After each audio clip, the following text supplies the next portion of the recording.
Coming up next, I want to invite our friends at Channel Factory to the stage. You know, Channel Factory is our title partner for the Brand Safety Series for 2021. And we couldn't produce these events without partners like Channel Factory. They work really hard side by side with us to make these events as great as they possibly can be. Virtually is tough. We're all looking forward to in person. I know they are too. I know we are too. But thank you, Channel Factory, for really being a great partner for us this year. Really appreciate, and past years too. Really appreciate the effort. With that, I want to introduce Mattias Spetz. He is the president of Channel Factory in Europe and a friend, and I can't wait to see him in person. Hey, Mattias, how are you today? I'm very good. How are you, Rob? I'm good, and good to see you. And like I said, hope to see you in person. It feels a little like DMEXCO. Some of our friends are out there watching. You know who you are. We were texting earlier, and it felt a little like DMEXCO. And so I look forward to catching you guys in person and hearing about this great session. So Mattias, take it away. Thank you, Rob, and definitely looking forward to see you as well in live, hopefully as soon as possible. So as Rob said, I'm running EMEA and APAC here at Channel Factory, and I just wanted to give a short intro on why we think this is important. So we are a partner to YouTube and Google, so we work with customized brand suitability and contextual performance. So brand safety is key in our world. And of course, one of the major topics that is a little bit harder to define and discuss and exactly know how to do is news. There are other brand safety topics that is easy for us to decide on, should we not run on it, or should we run on it? But news is a little bit in the middle here. Some clients want it, some clients doesn't want it, but the most important thing that I want to discuss here today is how we do it. So we have a great panel members here. So I wanted to introduce the three of them. So first we have Diana Romero at Publicis. Do you want to introduce yourself shortly? Thanks, Mattias. Yes. Hi, everyone. I'm Diana Romero. I work for the digital standards team here at Publicis, and I'm happy to participate in this panel. Perfect.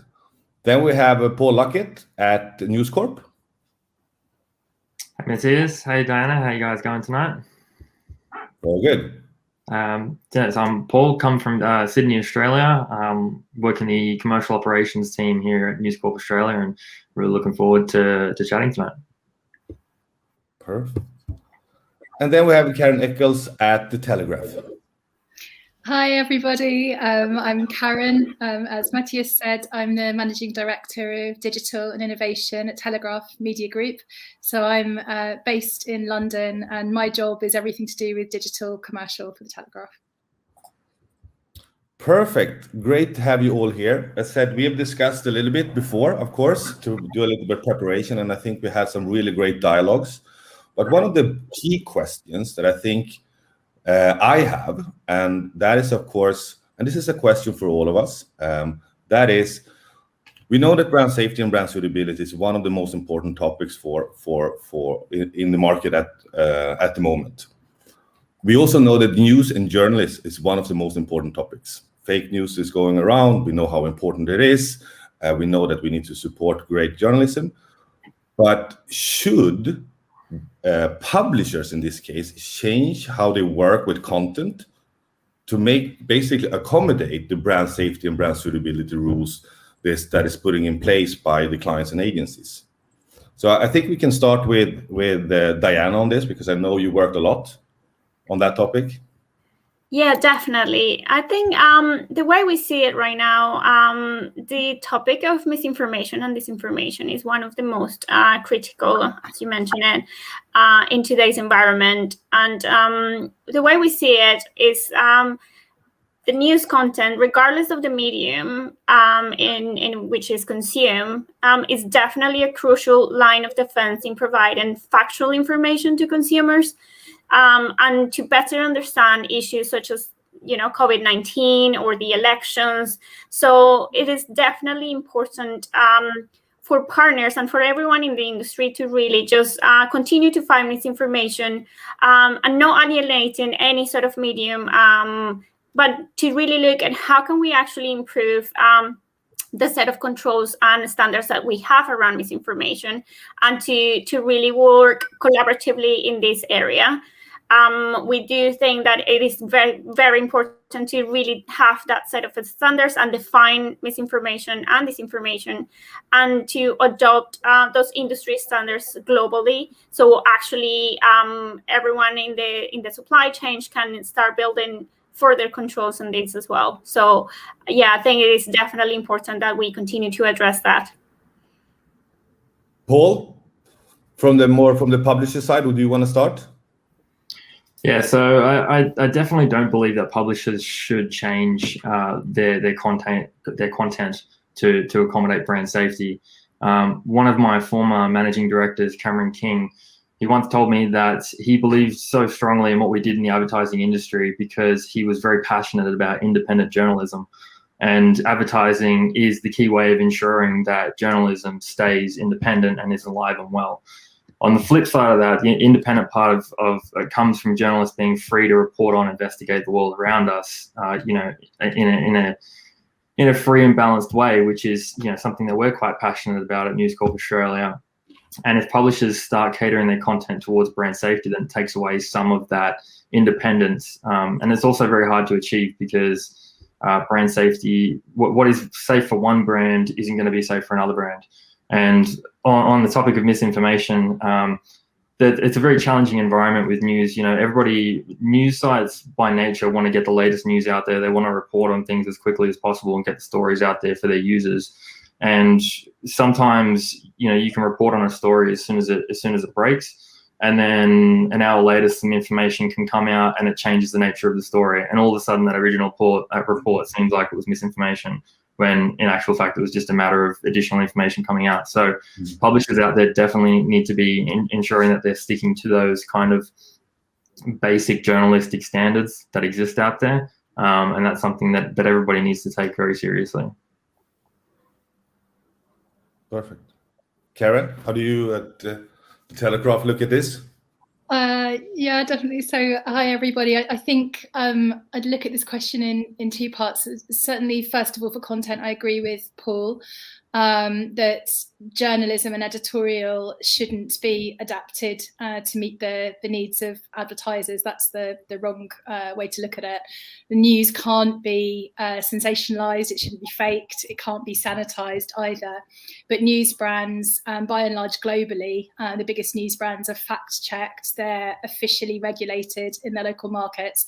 They're accountable, and it's very important to editors that they're accountable, that they're regulated. It's a very dismaying thing for a news brand if it's held to account against, kind of misinformation. So that already is very much knitted into our being. We're written by professional journalists.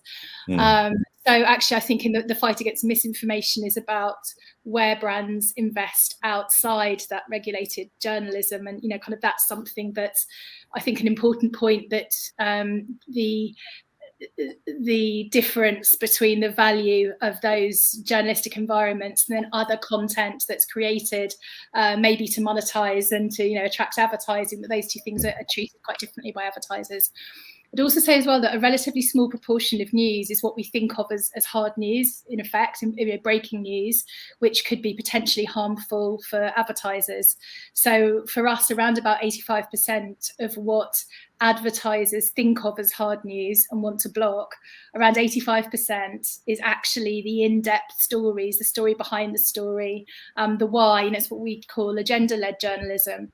And the 15% that is more breaking news and potentially has harmful or kind of toxic environments that brands don't want to be associated with, that's blocked anyway, because we also don't want advertising there because we don't think it's appropriate.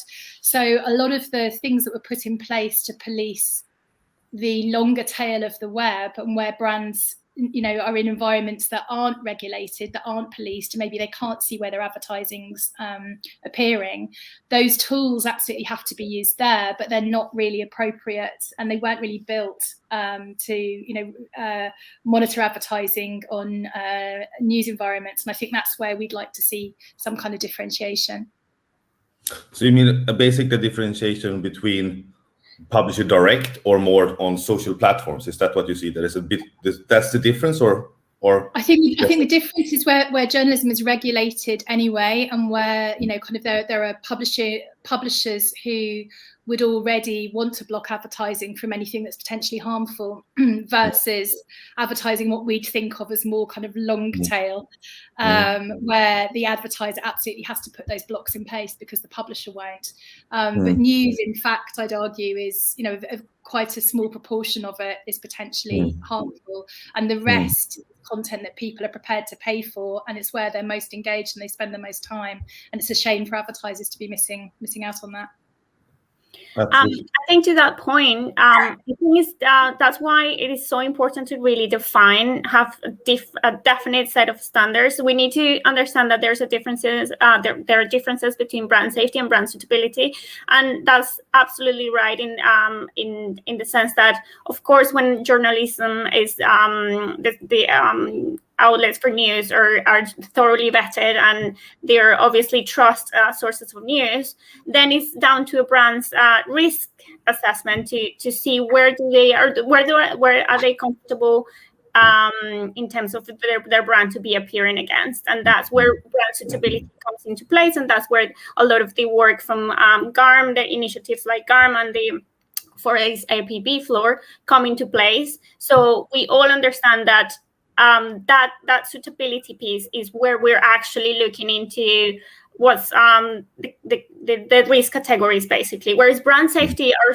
things that definitely we really want to avoid and want to basically tackle. Like, obviously, no one really wants to advertise or appear or promote any content around pornography, anything like that. So those two are the differences, and I think it's important to this really comes into play when we talk about news. So definitely we need to continue to drive that education around standards for sure. And a follow-up question on that, Diana, because what we have seen at Channel Factory is that the way to handle brand safety in the past has basically been working with exclusions or keywords. That's how you work with this from a data perspective. Especially in the programmatic world. Do you see that in Publicis, do you do a difference when you work with exclusion and keywords from on a social platform towards a publisher that is trusted, like the Telegraph or News Corp? And do you promote different solutions to your clients, or is it do you look at it the same? That's basically my question. No, I think definitely. When it comes to user-generated content environments, it is important to really understand that inherently there is a risk. Obviously, content is generated by users, so therefore it is more difficult to really control the type of information that is being shared or published. It's more difficult to vet that information. But we have seen a lot of progress being done by the platforms, and actually controls developed with partners such as yourselves to really control that piece in social environments. So we have seen a ton of work being done on that, and we really are paying attention to how these develop in the future. That's not to say that obviously we just recommend a blanket approach to programmatic and social. It's definitely important to understand that the controls and solutions for each medium and for each, so if it is programmatic, how can you tackle that with verification vendors? How can you actually thoroughly vet your block lists, your keyword lists, etc. But again, I think work has been done that can actually alleviate a lot of the sort of relying on keyword lists or block lists specifically. I think there are the contextual solutions that are in place right now allow for that suitability piece that I just mentioned, and that allowed for that risk categories to be in place, so for brands to really be comfortable around advertising against a specific content.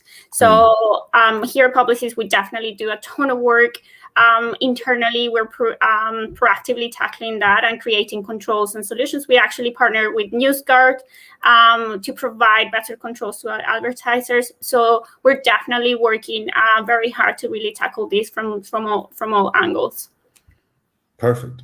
And yes, the short question to follow up on that, because that's going to lead into my next question to Paul and Karen. How big of a difference is it between clients willing to advertise on news? Is it a big difference? Is it something that you need to talk a lot about? Or is it, where are the clients? Yeah, for sure. I think there has been a transition ever since from last year to where we're at right now. We definitely see a big shift at the beginning of, at the end of last year. We did see a lot of hesitancy around advertising in news brand, and there was obviously a lot of misinformation being spread around COVID, and all those type of situations created really hesitancy within clients and brands to advertise. But we do believe from a publicist perspective that, again, I think trusted sources of news are definitely an important tool to provide factual information to consumers. There was actually a study conducted by the IAB in the States that showed that actually advertising in news, in trusted sources of news, has a positive effect on brand responses. Consumers do trust the brands that appear against trusted sources of news. They actually are more likely to have a call to action. So it is important to continue to obviously allow advertising in news. It is difficult to navigate. The news cycles are definitely difficult to navigate, and that's why it's so important that we continue to review what controls are there in place to really mitigate any sort of brand safety risk or brand suitability risk against that. Perfect. So Paul and Karen, I think, Karen, if you want to start with this, if we now have two different type of clients, we have the ones that's open-minded and wants to advertise around news content. How and why and how are the discussion going with them with the content that is risky? And the second question is, if you now have clients that is really, really afraid about news content, maybe they have been burned or whatever it could be, what is the process and what kind of tools do you have in place to accommodate their needs? Because as you say, it's probably 85% of the content that is actually safe, and it's 50% that you need to be careful about. But how's that dialogue on those two questions? Yeah, this is I'm going to try and keep my answer short enough because there's so much to say on this. But I was just going to pick up before I answer on what Diana just said, because we too have a lot of evidence to show that actually the importance of environment for readers when they're looking at the suitability of seeing an advertisement against, kind of certain editorial, bearing in mind again that anything that would be deemed harmful stories have already been blocked of advertising.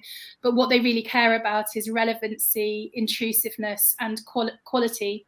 So if you're advertising in a quality environment, by which I'd say all journalism-based publishing, obviously that includes news brands as well, and without irrelevant ads and without pop-ups and sort of different intrusive formats, then that's what readers really care about. And actually we see in news environments that the engagement and the response rates are much higher. It's actually it's where people will pay for content, so it's not surprising really that it's where the engagement is.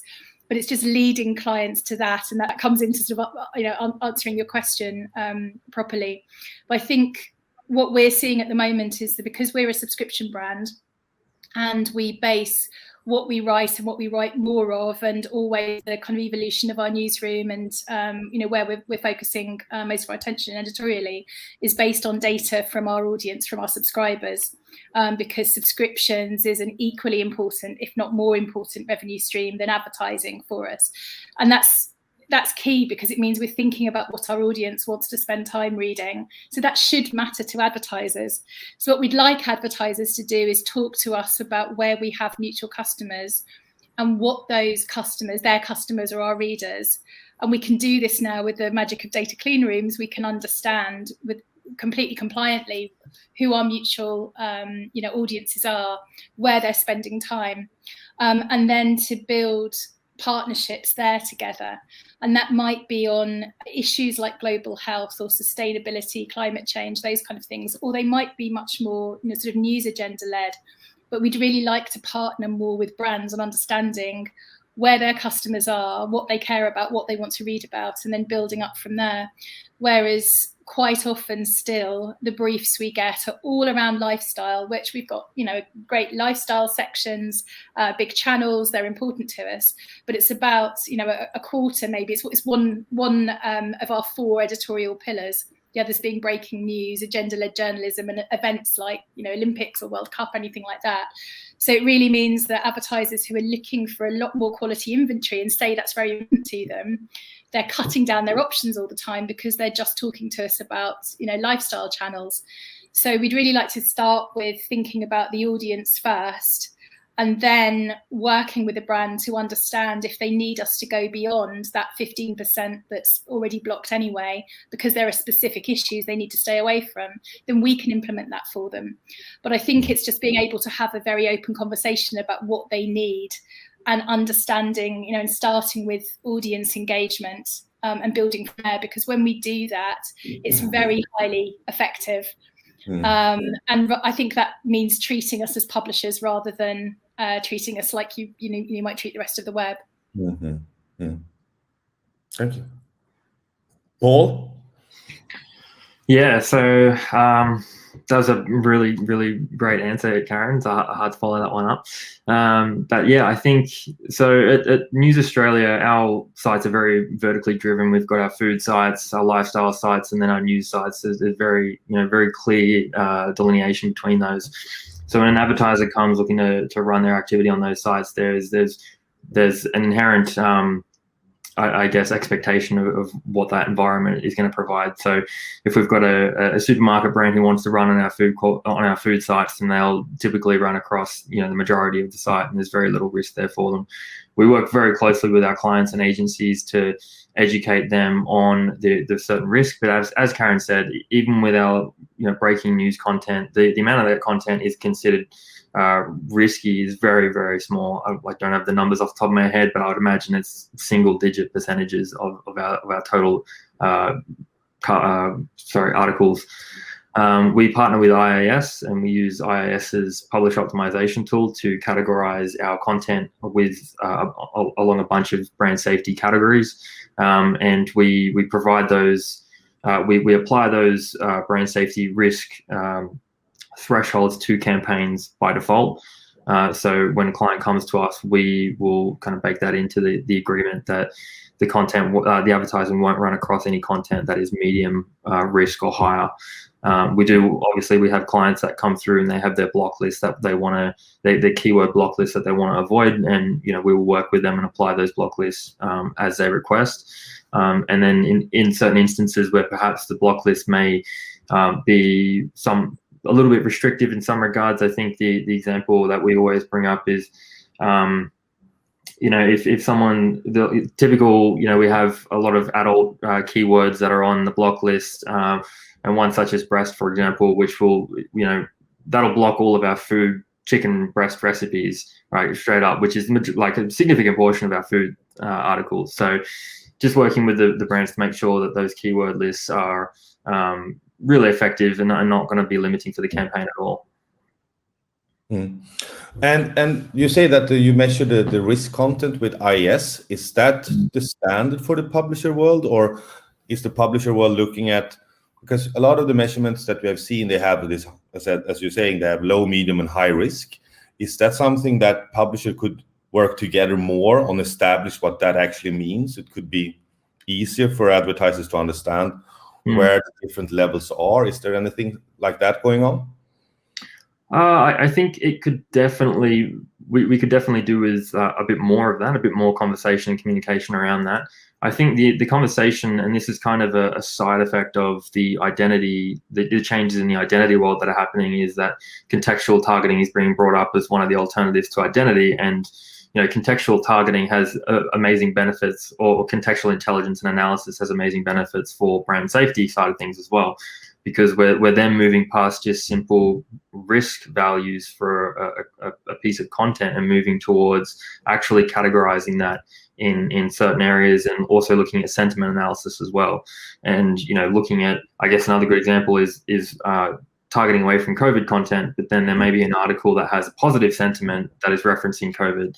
And that may be something that an advertiser might want to be, might not necessarily want to target away from. So I think the conversation has definitely shifted more towards the contextual side of things. And we're kind of more we work very closely with the IAB, and a lot of the publishers work very closely with the IAB on the contextual standards that are out there.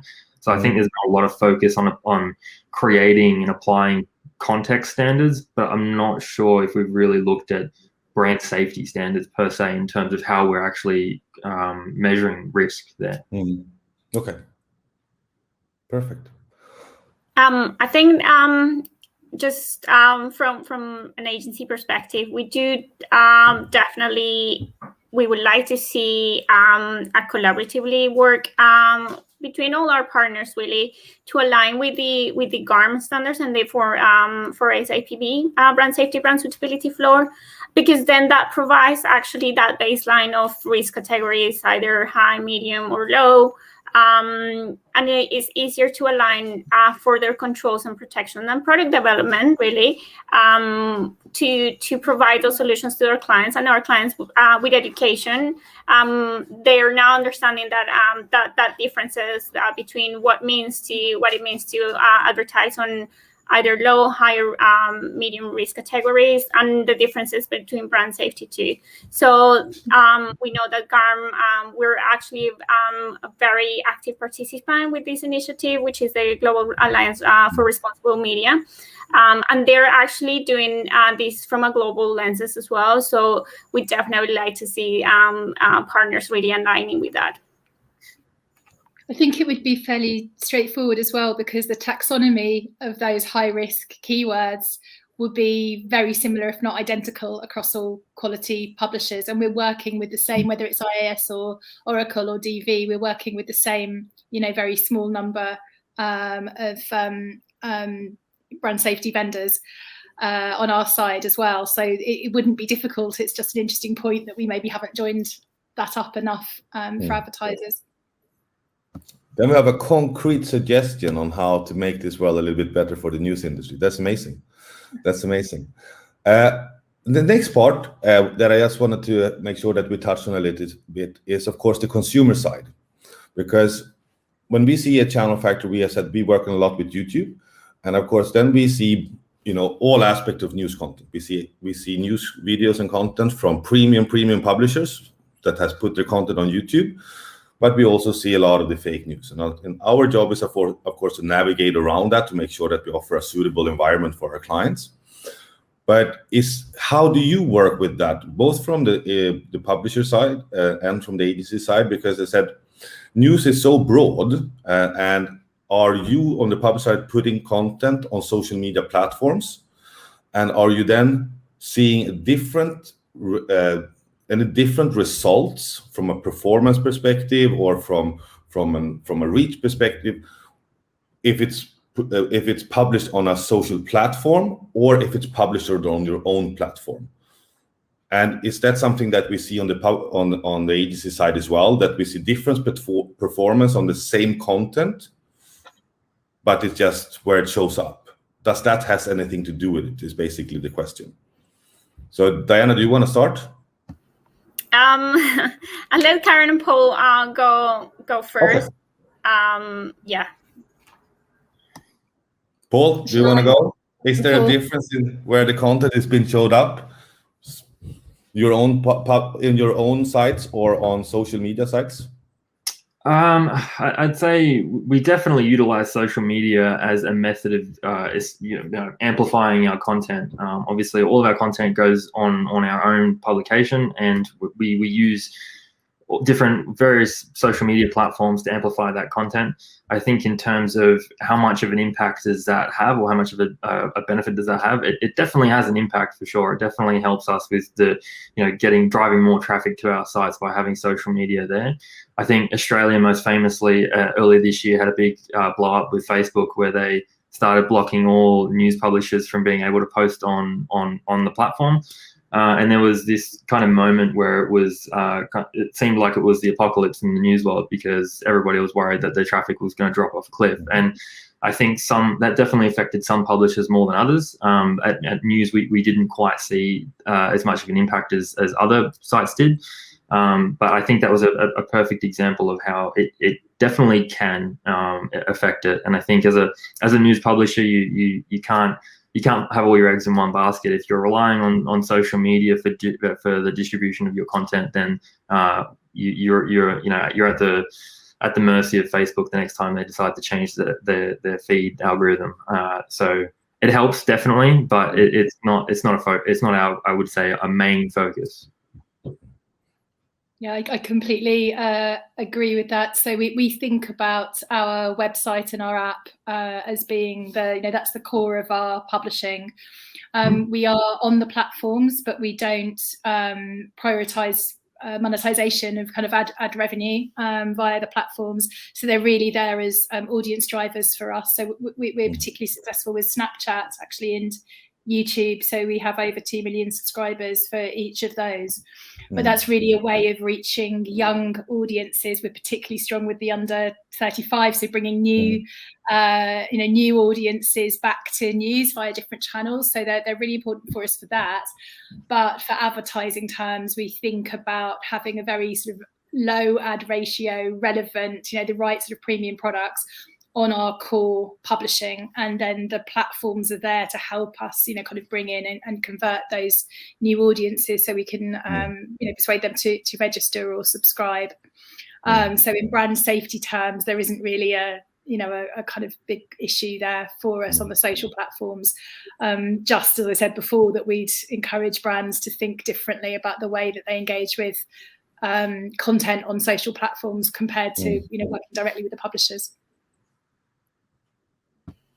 And I think from our perspective, the way we see it is that, and as I mentioned it before, this is advertising and news, and tackling kind of like the contextual side of things allows for a unique opportunity for brands to really communicate with their desired audiences, and to review those strategies, either advertising directly on news brands, or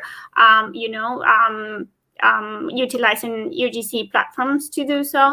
I think it is important that obviously we keep in mind that navigating news cycles is going to continue to be difficult, and obviously we need to be more proactive to really minimize any sort of brand safety risks around this. But with the evolution of the controls and I think everyone in the industry is really looking into how can we actually minimize the impact of misinformation and disinformation.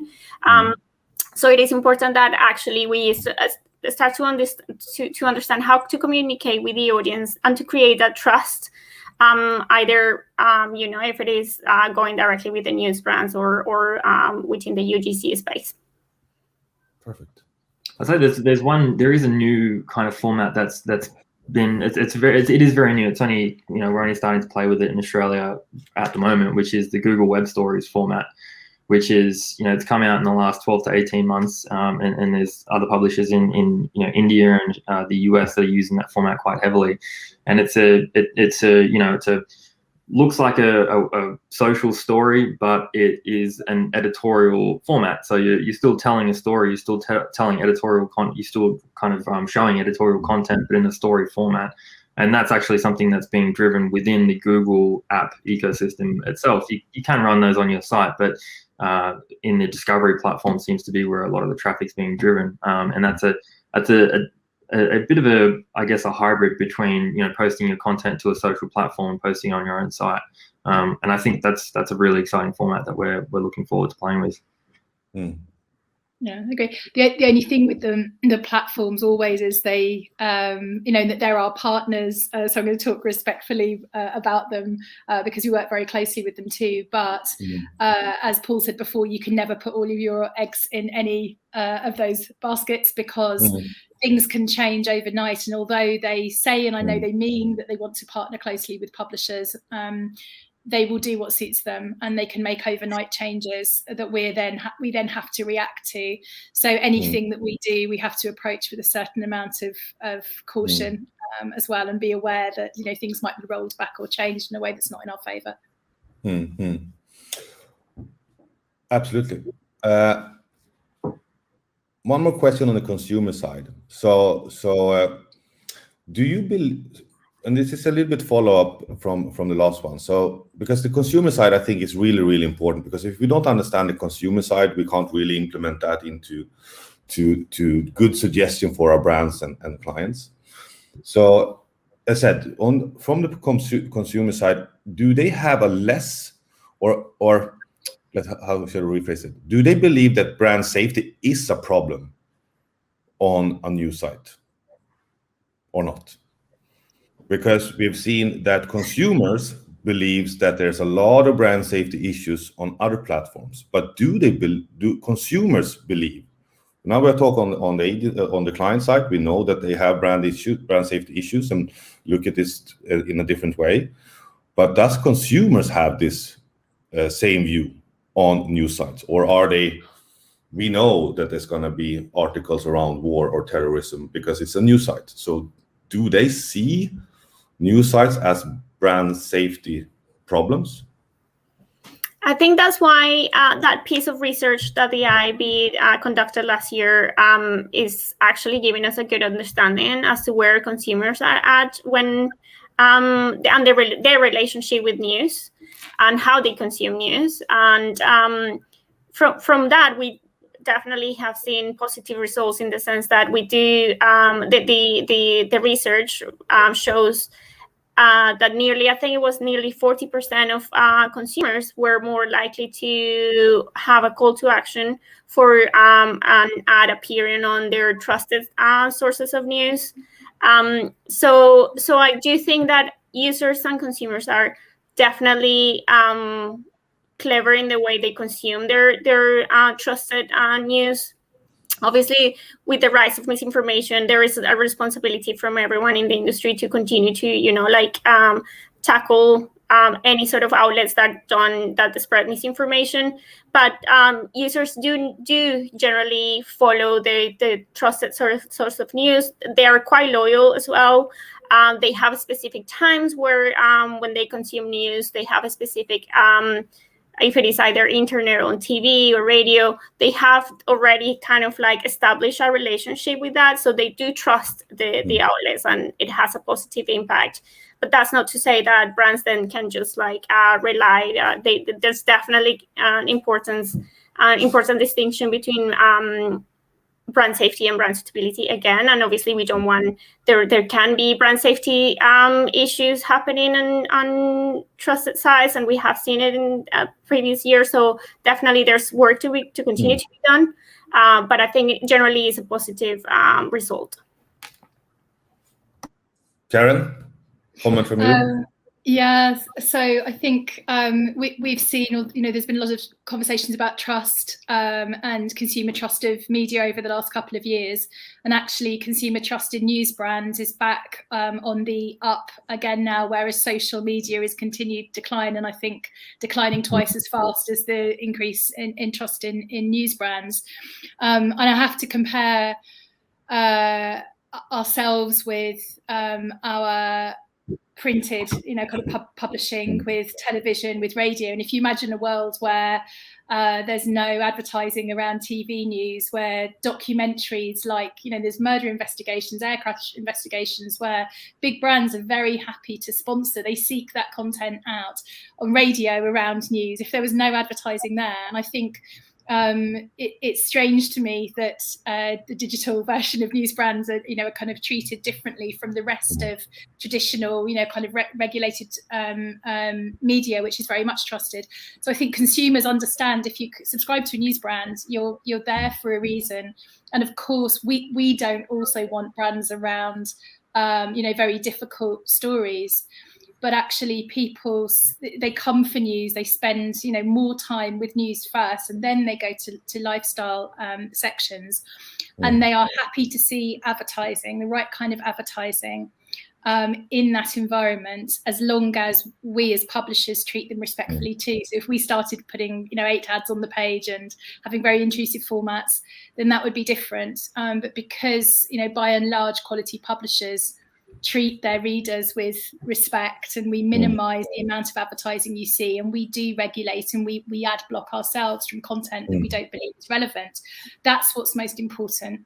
And actually, when we do our own advertising for our direct-to-consumer products or for subscriptions, the news environment is the most responsive, environment that we can possibly, run that advertising in. It gives us the best results, and we've got lots of case studies on this. But it's still quite difficult to kind of bring advertisers on that journey. I think we're at a tipping point now, and that we'll probably see that change over the next couple of years. So I'm quite excited to see some of this be treated quite differently. Absolutely. Paul, anything to comment there as well? Yeah, it's a great question. I think we could have an entire panel just on this one question, just talking about it. I think there's been both great points, and there's been a lot of good research, as Diana mentioned, around proving, premium digital environments, trusted news environments, advertising in those environments drives greater results for clients. So we've proven that advertising in those premium environments works. But I think to answer the original question of, do consumers actually see that as a negative association if you have a brand showing next to a piece of risky content? That's something that I think is, you could get people making a bunch of different arguments about that. It's definitely from a I guess when you talk about having a consumer approach, market orientation is one of the most important things about product development, right? And it's the same thing for a news brand. Everything that we do with a consumer focus. It's consumer first strategy throughout the business, whether it's on the advertising side of things and ensuring that we have a clean advertising experience for our consumers, or whether it's the way that we build our sites. And yeah, I mean, I feel like we could go on forever about this question, but I think it's definitely, there's brands out there have a right to really, have that concern and not want their brand to appear next to certain types of content that they may not want to be associated with. That I absolutely encourage advertisers and clients to take that seriously. Yeah, I'll leave it there for now. Perfect. Thank you, everyone. Hi. Thank you, everyone, for such a great session. A huge thank you to Mattias and our partners at Channel Factory. It's really great to work with you, and we look forward to the live event on November 3rd and 4th in New York.